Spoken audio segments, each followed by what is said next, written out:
आसिम मुनीर साहब सटिया गए। आसिम मुनीर पगला गया। उनके जो द्वार पे इलेक्ट्रिक मोटर्स लगी थी सीमेंट कंक्रीट के गेट खोलने के लिए, उनका ठोक दिया है। डोनाल्ड ट्रंप साहब को मर्चें इतनी लग रही हैं क्योंकि उन्होंने जो पैसा लगाया था नूर खान के अंडरग्राउंड कमांड पोस्ट पे, उसके पर कच्चे उड़ गए। आसिम मुनीर साहब सटिया गए। आसिम मुनीर पगला गया। ठीक है साहब, जो मार पड़ी है ऑपरेशन सिंदूर में उसको वो छुपा के नाटक कर रहे हैं। ठीक है, अच्छी तरह छुपा के नाटक कर रहे हैं। एक चीज जो ऑपरेशन सिंदूर के बाद के बारे में बहुत ज्यादा दुनिया नहीं समझ पाई है, वो पता क्या है? भारत ने थर्ड न्यूक्लियर एज शुरू की है। दो मॉडरेटली आर्म्ड न्यूक्लियर पावर्स अगर आपस में भिड़े, शरेआम लड़ाई हो, तो क्या रिजल्ट है ऑपरेशन सिंदूर का? हमारी इंटीग्रेटेड एयर डिफेंस की वजह से उसके मिसाइल, न्यूक्लियर आर्म्ड मिसाइल और नॉर्मल मिसाइल नहीं आ सकते भारत पे। 100%। 3 फायर किए थे, 3 के 3 गिरा दिए। कोई 1200 के करीब ड्रोन फायर किए थे, 90% मार गिराए। ठीक है साहब, हमारी जो न्यूक्लियर जो अम्ब्रेला है, जो air defence, integrated air defence umbrella है, वो तकरीबन लीक प्रूफ है।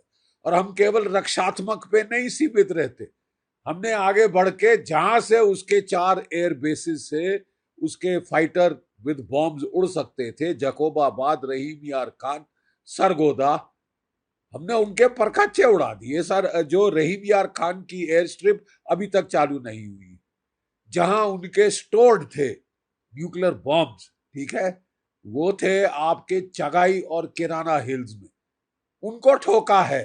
उनके जो द्वार पे इलेक्ट्रिक मोटर्स लगी थी सीमेंट कंक्रीट के गेट खोलने के लिए, उनका ठोक दिया है। वहां से न्यूक्लियर बॉम्ब निकालना, झूठ मत बोलो, असंभव हो गया है, क्योंकि वहां न्यूक्लियर रेडिएशन कंटामिनेशन है। ठीक है साहब, ये बकवास कर रहा है, ये गीदड़ भभकी दे रहा है। और अब वक्त आ गया है, मैं आपके दूसरे सवाल का भी जवाब दे दूं। जैसे कि उपेंद्र द्विवेदी साहब, हमारे आर्मी चीफ साहब ने बिल्कुल सही कहा है, अब वक्त आ गया है कि इनको आड़े हाथ लिया जाए, वंस एंड फॉर ऑल।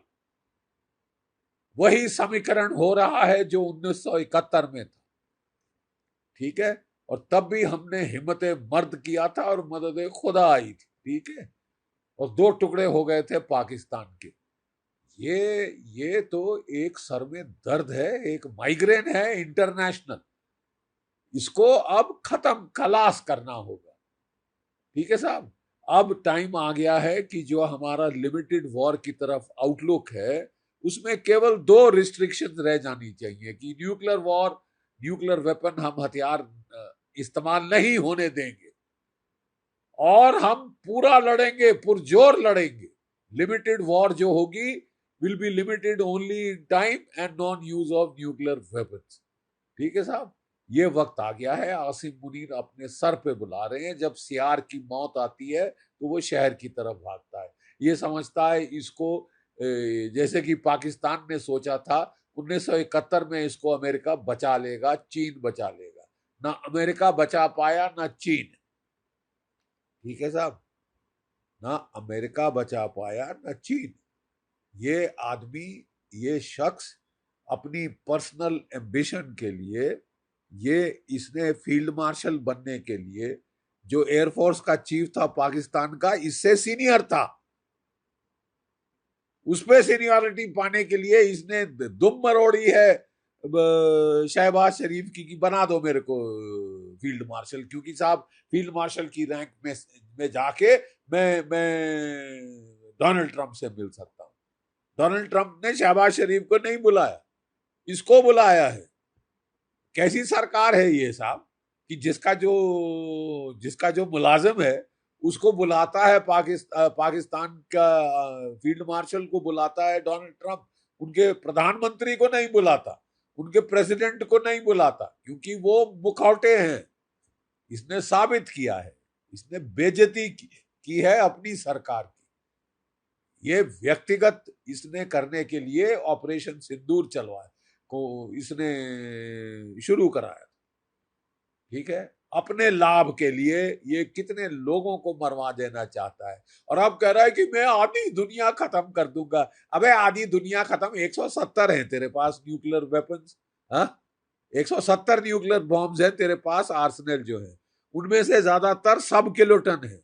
सब किलोटन मतलब 1.5 पौए 2 पौए के बॉम्ब, जो कि आप जो थे आपने इस्तेमाल रखे थे कि साहब अगर भारत जो है कोल्ड स्टार्ट करे, टैंकों से हमला करे तो मैं चला के टैंकों पे चला के थोड़ा रोकने की कोशिश करूं।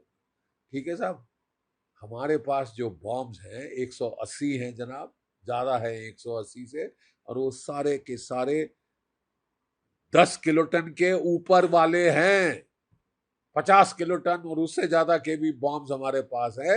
अगर न्यूक्लियर युद्ध हुआ, एक चीज गिठान बांध ले मुल्ला मुनीर, एक चीज गिठान बांध ले, पाकिस्तान नहीं बचेगा। अगले 700 साल वहां पे अनाज नहीं उगेगा। 1/5 है भारत के साइज का, अपना पूरा न्यूक्लियर आर्सेनल भी फायर कर दे तू कुछ नहीं कर सकता हिंदुस्तान का। ठीक है, हम अपना पूरा न्यूक्लियर आर्सेनल तेरे पे फायर कर दे, तेरे तो परखच्चे उड़ जाएंगे और हमें न्यूक्लियर आर्सेनल की जरूरत नहीं पड़ेगी। हमारे ब्रह्मोस काफी हैं तेरे लिए। समझ गया? मदीना 2.0 मुनीर, समझ गया? तेरे लिए हमारे ब्रह्मोस और स्पाइस मिसाइल्स, क्रूज मिसाइल्स काफी हैं। तेरा न्यूक्लियर कमांड पोस्ट उड़ गया है। डोनाल्ड ट्रंप साहब को मर्चें इतनी लग रही हैं क्योंकि उन्होंने जो पैसा लगाया था नूर खान के अंडरग्राउंड कमांड पोस्ट पे, उसके पर कच्चे उड़ गए। जो कि उन्होंने ड्रोन कमांड पोस्ट मुरीद के एयरबेस में उड़ाया बनाया था, उसके पर कच्चे उड़ गए। इनके जो कोई 8 से ज्यादा तो F-16 फाइटर जमीन पे ध्वस्त हो गए। इनके जैसे हमारे एयर चीफ साहब ने साफ बता दिया है, 5 जेट फाइटर नॉकआउट किए हैं हमारे S-400 ने, और एक बड़ा जहाज या तो AEW या एलिंट एयरक्राफ्ट, ये 300 किलोमीटर की ज्यादा रेंज पे ठोक दिया। तू बात क्या कर रहा है? तू ये मुंह मसूर की दाल, तू बच गया है। नहीं तो तेरे पे आया था अगला ब्रह्मोस, ठीक है, मरियम कमांड पोस्ट में घुस के बच रहा था, फैमिली को अमेरिका भेज दिया था। तू अमेरिका में घर बनवा ले, वहीं पे रह, वही, वो भी तेरे लिए शायद सेफ नहीं होगा। आसिम मुनीर, मुल्ला मुनीर, ये इंसान ने, अब जो इंसान ने अपनी व्यक्तिगत प्रमोशन के लिए लोगों को मरवाने के लिए ये आतुर हो गया है, ये दुनिया में न्यूक्लियर वॉर चलाना चाहता है, तो साहब आप जो है, आपको तुम्हारी इच्छा पूर्ण होगी, लेकिन इसको अब जो है ऐसे डेंजरस न्यूक्लियर टेररिस्ट को खत्म करना अब बहुत जरूरी है।